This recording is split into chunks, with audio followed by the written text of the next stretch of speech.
So I have a question for my audience, and I'd like an honest response.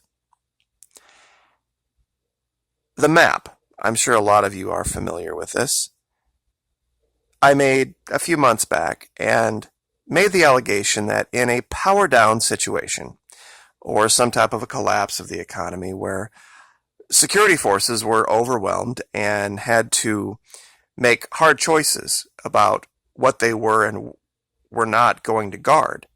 If you were left on your own to defend yourself, you might have a threat that you might not realize. That these prisons, being completely overwhelmed as they are, might see prison breaks. And they might see just straight out releases. And given that we have a detained population, and I'll do the numbers again, of 2.3 million people, I alleged 10%, only 1 in 10 would be a threat. Only 1 in 10 would be a threat. That would be 230,000 people. But I'm going to revise that. I'm going to say 5%.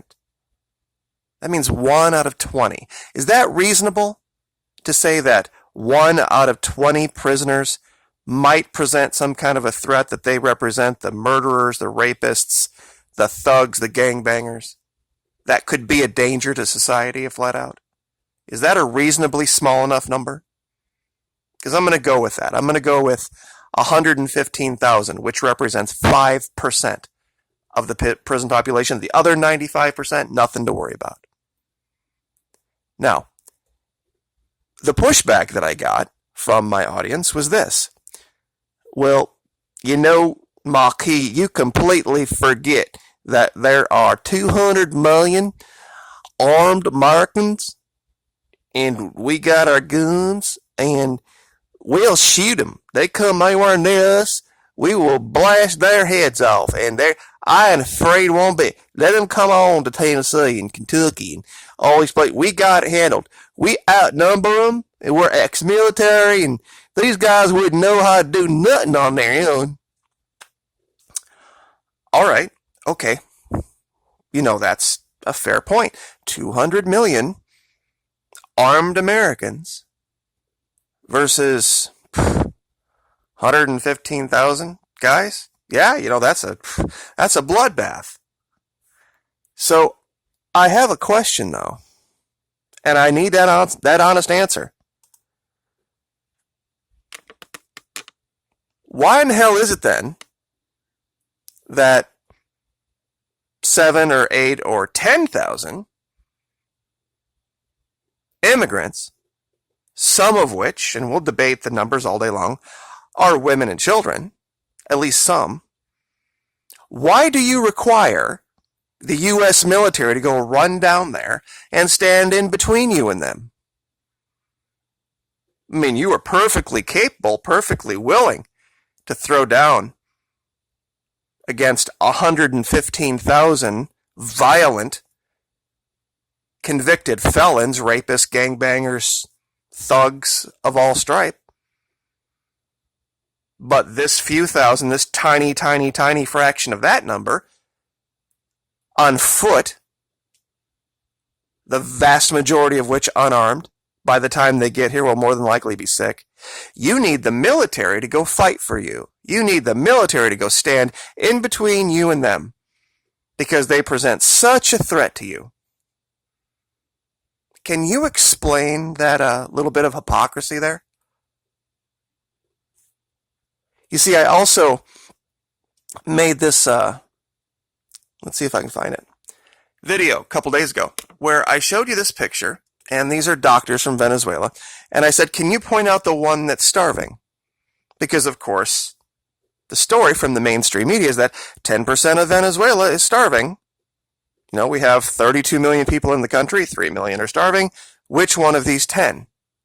And, of course, you rightfully so said, now you can't take a small, tiny group of people like that and make it to be representative of the entire country. It's not a big enough group of people to make that kind of a sampling.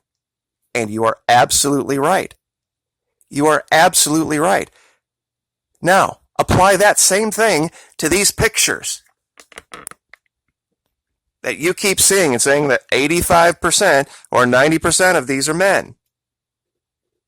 You can count heads as much as you want, even in this picture. Even in this picture, if you count heads, you pause it right here, and you count heads, I've already done it, you can maybe make out 100 people. Now, there's all sorts of little dots in the background, but you can't make out the gender. This would be 100 people of a group that's numbering somewhere between 5, 7, 10,000.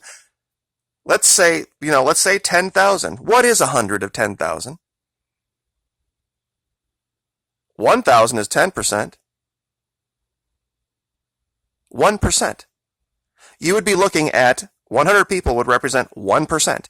You could not possibly make any kind of a judgment about the vast makeup of this group of people based on looking at 100 of them at any one time. It makes no sense.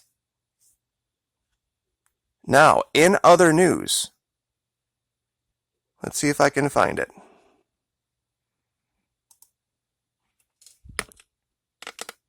This is laughable. In the extreme, it's laughable. Senior U.S. official, Venezuela, a threat to regional stability and security. Venezuela. Really? Colombia is not. Colombian cocaine production expansion contributes to rise in supply in the United States, August of 2017. I've used this map before, and I'm going to use it as many times as I can to explain something. When you see these arrows, what this shows is drugs interdicted, not total flow of drugs. What this means that even without the wall, the vast majority of the drugs that come into this country are stopped coming through Mexico. The least amount of drugs that are stopped are coming through the Gulf of Mexico and Florida. Now, a lot of people have argued that there's more drugs coming through Mexico than through the Gulf and Florida. That's absolutely wrong. It's exactly the opposite of that. How do we know that? This is Admiral Kurt Tidd from U.S. Southern Command. His entire mission for his whole career has been to do this, to stop the drug flow into this country.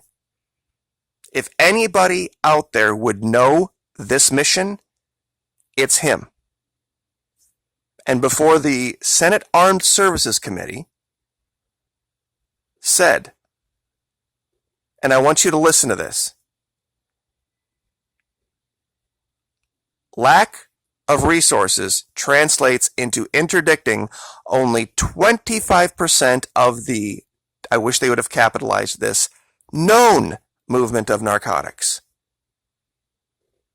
That means of all of the known movement of our narcotics coming through, he only has resources to stop 1 in 4. This is where we need to put our money, the Fourth Fleet. If we would have invested half the money that we have put into other nonsense bullshit in the last 2 years, into reinforcing the Fourth Fleet in the Gulf of Mexico, we could put a huge dent in the drugs coming into this country. Here he is from March 2016. The head of Southern Command told Senate Armed Services he does not have the ships or aircraft to fully carry out the interdiction mission to stop the flow of drugs and migrants from Central America into the United States. Here he says 40%.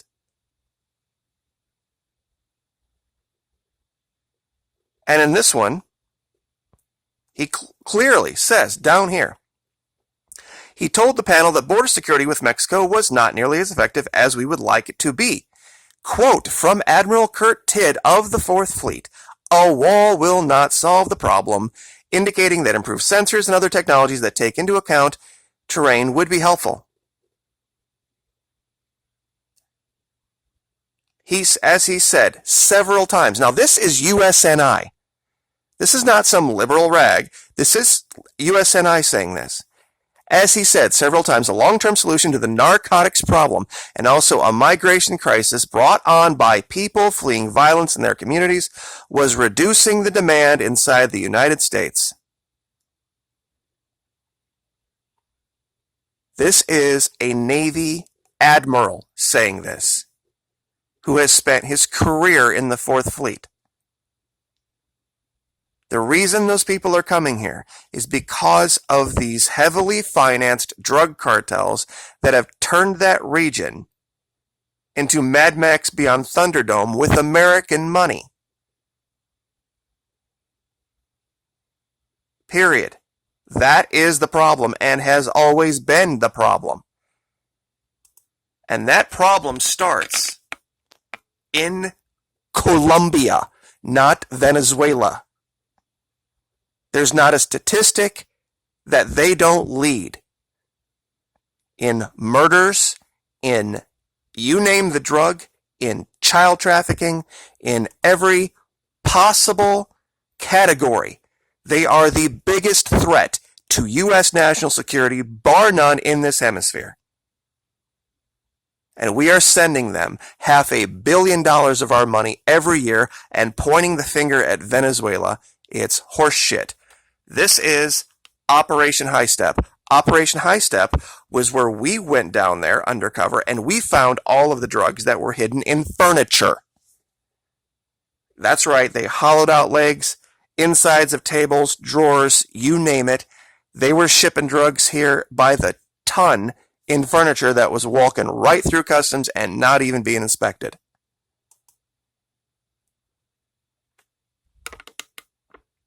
This is the biggest PSYOP bullshit story that's gone on in the last 5 years about Venezuela being the problem. Colombia and Peru is the problem.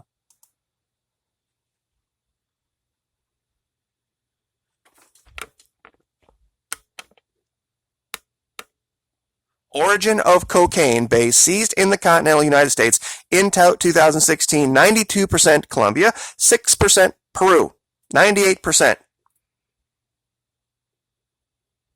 Colombia.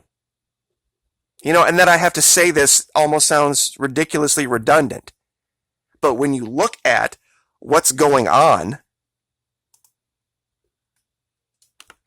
in the world, this guy was just at Duque's inauguration. Now he's in Bolsonaro's. Most people couldn't name, well, they probably could now because of the crisis, but prior to, couldn't name 2 cities in Venezuela. Because compared to Colombia, they're absolutely crime-free.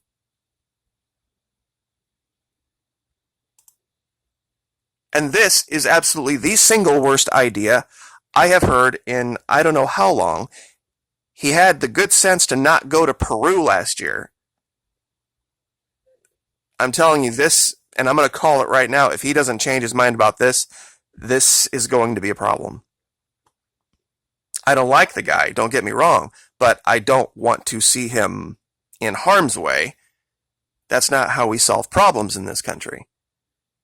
We go to the arena of ideas, and we defeat our enemies there, not how they do it down there, for sure, especially Colombia. Probably the second most dangerous place, only second to Peru. But I do want you to answer that first question. How is it that you are perfectly capable of defending yourself against the prisoners? The 115,000 violent rapists, murderers, gangbangers, and thugs. Because there's 200 million of you. With your shotguns and your rifles and all the stuff you've been prepping up the last 15, 20 years. But 5,000 to 7,000. You have to have the military go protect you. That's sad. And we'll leave it there. Like, share, subscribe.